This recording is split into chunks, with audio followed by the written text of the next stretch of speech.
আমাদের দায়িত্ব দেশের সকল মানুষকে একটি পরিবারের বন্ধনে আবদ্ধ করা।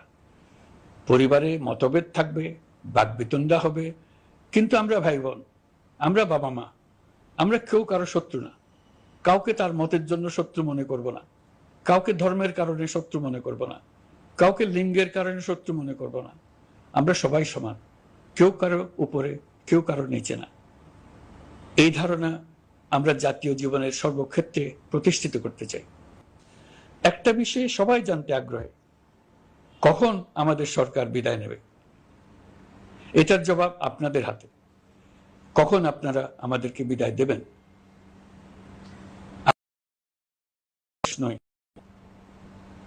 নিজ নিজ পেশায় আমরা আনন্দ পাই।